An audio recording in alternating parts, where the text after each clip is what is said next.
After 3 years of, or more than 3 years of me following a good chunk of finfluencers or financial influencers, I have some thoughts that I want to put across, and I want to tell you why I'm cross with the number of influencers that I follow. Right, before I dig into that, I want to say I'm really, really grateful for the knowledge that I've gained initially through my financing and investment journey, because I wouldn't say I am a pro in investments yet. If anything, I am between a beginner and an intermediate, somewhere in between, and I think I would like to draw the line there. I have no intentions of turning into a pro anytime in the future, because my goals of investments are different, and yeah, so I'm happy where I am, but obviously I'm not going to say no to any extra bit of knowledge that I might gain if it's going to help me in the near future. So here's where my issues lie with these influencers content.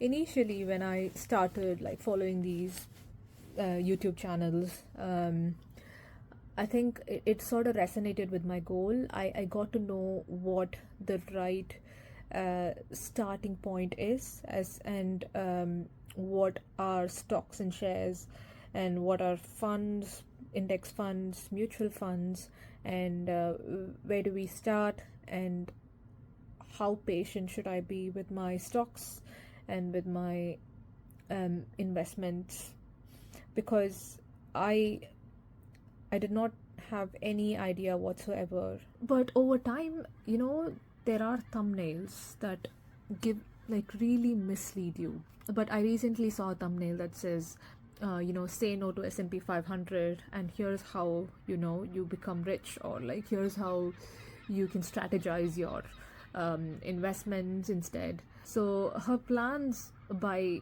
what she says, what she means by say no to S&P 500 is on top of the thousands that she's already invested in. She's just not going to put another 1,000. That's what she means. And that is not say no, right? So then you find another person who says, ooh, with AI surging up, you might just notice your stocks to plummet down, and you might face a financial crisis because of the stock markets, because of how volatile they're going to turn into, and history is going to repeat itself, and here's how you beat it. And then you'd end up spending like 30 minutes watching that video just to realize him saying, you just patiently wait. At this point, I even know how the pattern works. They start off by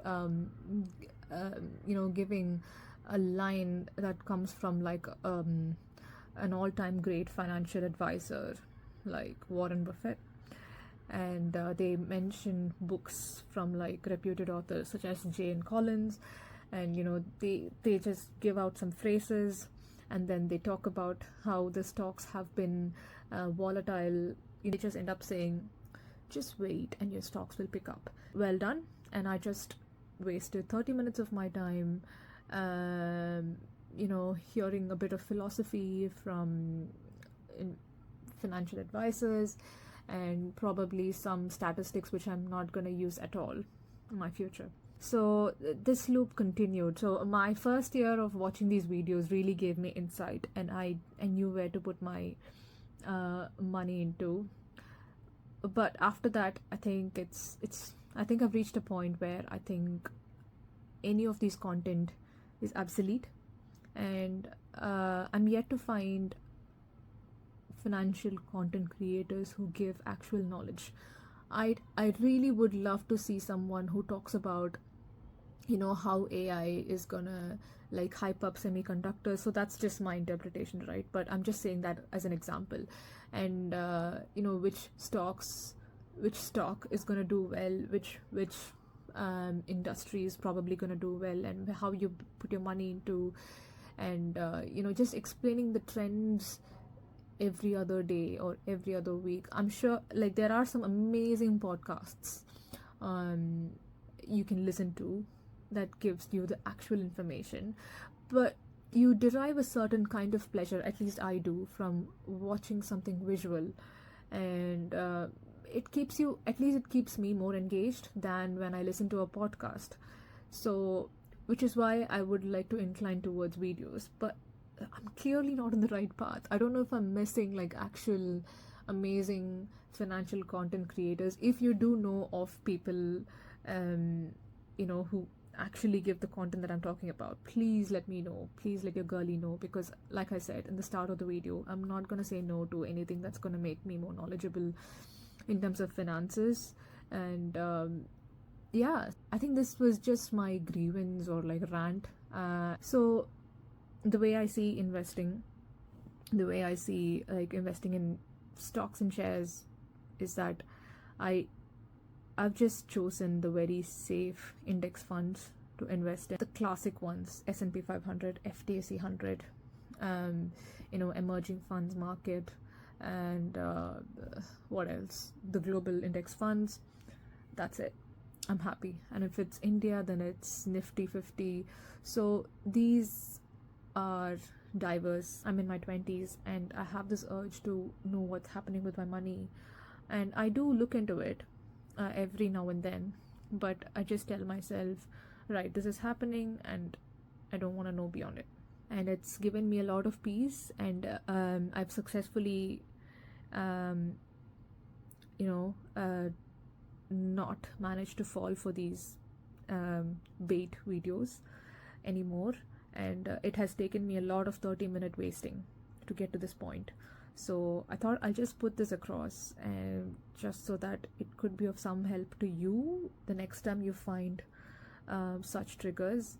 I really believe, there was this video from Ali Abdal 3 months ago on investing, and here's the only video that you need to know if you're getting into investing, and that was absolutely no nonsense video, and I loved it.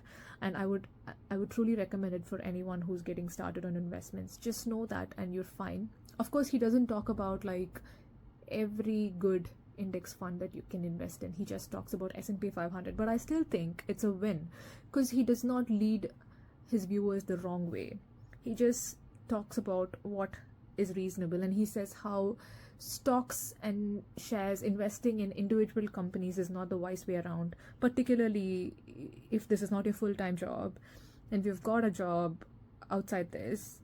I completely agree with him, because again, I was misled at one point that you could invest in stocks and shares as long as you've got the wisdom. When people actually say, ooh, it depends on how wise you are, you challenge yourself, you say, I am wise, right? So I can do this.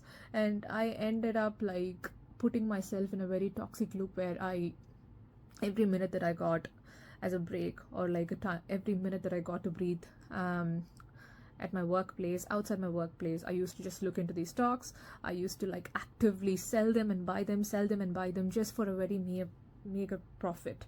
It really did not suffice for like even my daily cup of coffee. Well, you could say if I traded for like through 2 days, I could get a cup of coffee, but was it worth it? No.